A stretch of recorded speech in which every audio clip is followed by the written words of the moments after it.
Olá pessoal, então vamos continuar com o nosso trabalho sobre tese e dissertação sobre a genealogia do Espírito, né? Vamos ver aqui em Hebreus 3, versículo 6. Hebreus está no Novo Testamento. Mas Cristo como Filho sobre a sua própria casa, a qual somos nós, se tão somente preservarmos firme a confiança e a glória da esperança até o fim, né? E esse Cristo que está na sua própria casa, a qual somos nós, é o próprio Jesus, né?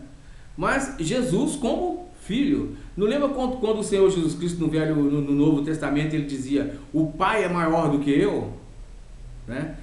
Por que ele dizia que o Pai é maior do que eu? Porque ele naquele templo, ele ainda estava como filho, né?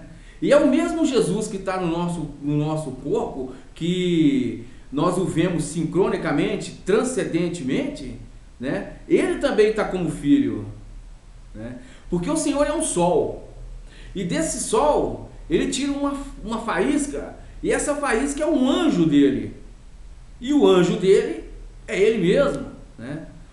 Por exemplo, o olho de Deus é um anjo do Senhor, né? É um fenômeno tipo humano, uma pessoa do Senhor que tem olhos, tem ouvido, tem pensamento, tem a sua mente em alto grau, né? Tem todo o dinamismo mental em alto grau, e que é o olho do Senhor. Outra é a inteligência, outra é a sabedoria, né?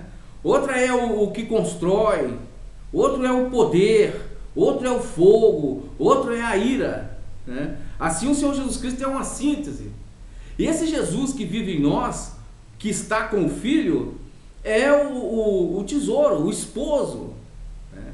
Por isso que a verdadeira religião é visitar o órfão e também a viúvas, né? E quando a pessoa peca contra o Senhor, o que acontece com esse esposo? Ele perde os dados do Senhor Jesus Cristo, e o Lucifer coloca ele num chiqueiro de porco. Lembra-te da parábola do filho pródigo que disse o Senhor Jesus Cristo? Estava falando do esposo, né? E o órfão, quem é o órfão? O mimim, o filho do cordeiro, né? O filho de Jerusalém celestial, né? E transcende no cristão e fala em vós e pelos quais sois falado, como está no livro de 2 aos Coríntios 13, versículo 3, né? Diz que fala em vós e pelos quais sois falado. E é a vida de Jesus que se manifesta em nós que somos cristãos. Está em 2 aos Coríntios 4, versículo 10, né? E como já estou crucificado com Cristo e vive não mais eu, é Cristo que vive em mim, né? Tá entendendo?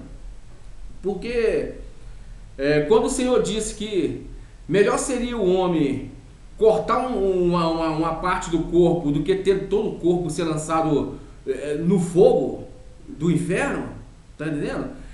Cortar o desejo, não se decapitar, né? Porque nós que somos cristãos, nós somos casto casado, entendeu? Por que somos casto? É porque nós não temos a sincronicidade dos espíritos selvagem, mas transcendemos os filhos do Senhor Jesus Cristo, o esposo, a esposa, os miminhos, as miminhas, as filhas de Jerusalém. Nós estamos dentro, integrado na família do Senhor, como o Senhor diz em Lucas 17, versículo 20, que aquele que perder pai, mãe e irmão por causa de mim e das minhas palavras receberá 100 vezes tanto, ainda nesse tempo, e depois disso a vida eterna. Está entendendo? E também ele diz que não se pode esconder uma cidade edificada sobre o monte. Quem é o monte? O monte é o nosso corpo. E não se acende uma candeia, uma luz, e coloca ela debaixo da cama, mas no velador, ilumina todos os que estão na casa. Então, essas coisas se manifestam, se vê, se lê e se entende, como diz lá no livro de aos Romanos, versículo 1 a 2, né? E também aqui no 2 aos Coríntios 3, versículo 34, está escrito: vós sois a carta de Cristo, conhecida e lida por todos os homens. Conhecido e lido. Onde chega um cristão, a coisa fica diferente, se manifesta algo naquele local, porque quando ela aparece, é luz, e aquela luz, tudo que tiver nas trevas ali se manifesta. Então o cristão, uma pessoa que pode ser até pagã, que quando um cristão se aproxima, ele se manifesta, porque ele vê o anjo do Senhor. Está entendendo?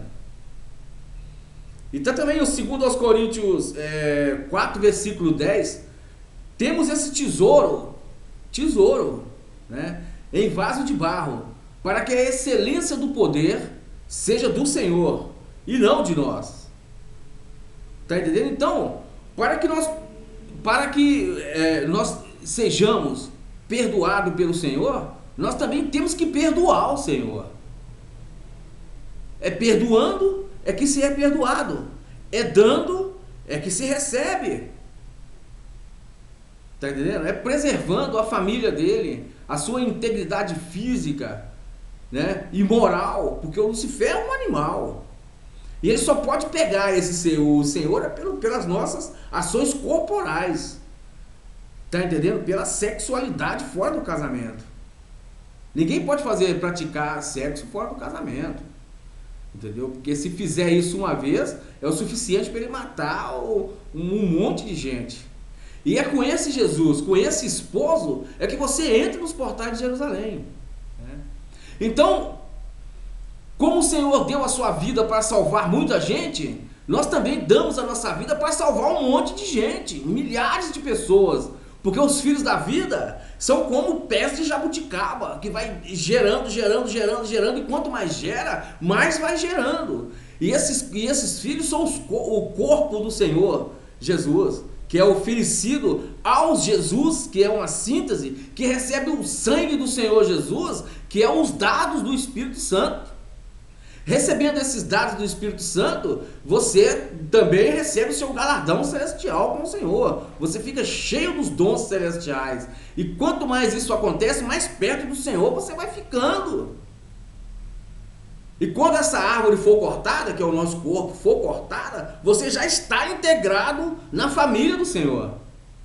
Por isso que disse o Senhor Jesus Cristo que ele não verá a morte, mas já passou da morte para a vida. Tá entendendo?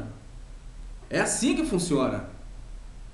Abstenhai-vos, pois, da sexualidade fora do casamento. Tá entendendo? Todo pecado que o homem comete é fora do corpo. Mas aquele que comete sexualidade fora do casamento, sexo fora do casamento, ele peca contra o seu próprio corpo. Tá entendendo? Aí você dá vazão ao inimigo para entrar na cidade, como diz lá no livro de Lamentação de Jeremias. Ele entra na cidade, ele estupra as moças, ele mata os jovens, ele vilipendia, ele destrói, ele derruba a cidade que foi edificada sobre o monte e faz uma devastação geral. A Bíblia diz: Satanás não vem senão para matar, roubar e destruir. Disso falaremos daqui a pouco. Fique ligado. Tchau, tchau.